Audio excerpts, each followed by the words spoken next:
Trubor nakaslem jong unongsan Hima.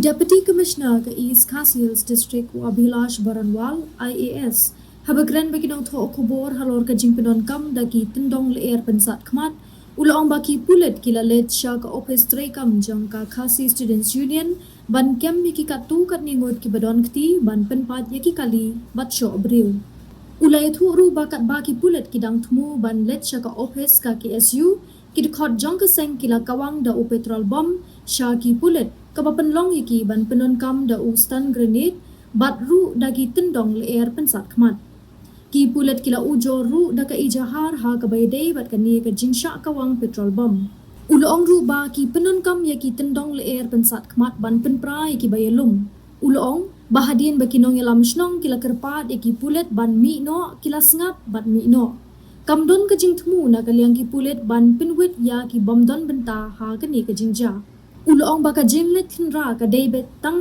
Haka Ophis jong kani ka kanhun bat ka jing Pyndonkam ya ustan granite bat ka tendong pensat khmat ka David namar baki Pulit kila Shah Kawang Petrol bom uloong ru baha kapor ki baladep ka judon ka jing Shah Kawang Petrol bom bat ngin up ya ka jing toket ha ka bayday bat kani. After the arrest of the three leaders, police wanted to arrest those who were directly also involved, who could be verified to be involved in the assault as well. So they had gone to the office of KSU in Jaya. When they approached the office, at that time a petrol bomb was hurled on them. And accordingly an FIR has been filed for that petrol bomb as well, for basically an attack on the police forces. Now, when a petrol bomb is hurled on them, the police has to respond. However, the response was absolutely proportionate. There was no indiscriminate use of stun grenades or tear gas. They had to use one stun grenade and they used tear gas just to be able to at least disperse the crowd which was trying to attack the police forces. However, after that, after the stun grenade which basically unsettled the community, when the community leaders approached the police quickly kind of withdrew from there to not cause further inconvenience to the people. But I do want to iterate that the response was proportionate. There was no intention from police side to cause any disturbance to anyone who was not part of this protest, and simultaneously the aggression was from their end, wherein a petrol bomb was hurled onto the police forces and police had to respond. So I would like to ask you a simple question. It's a sort of assurance from who have been involved in this arson and assault and vandalization. And police did what it was supposed to do. The action was extremely limited to the office of the organization.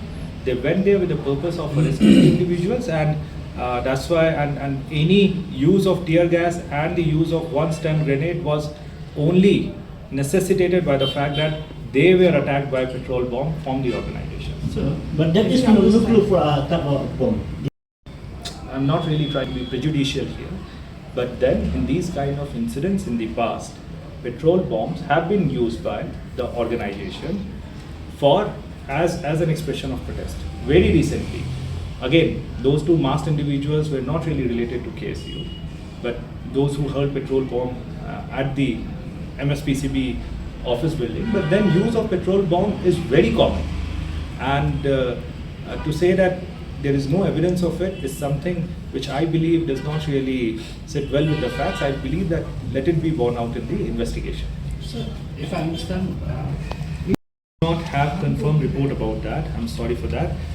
Maybe if you will bring the evidence to me, I'll basically pose these questions to my district police. But the right person to be able to answer this question will be the district police. But simultaneously, I can assure you that from our side, our intention and the government's intention is very clear.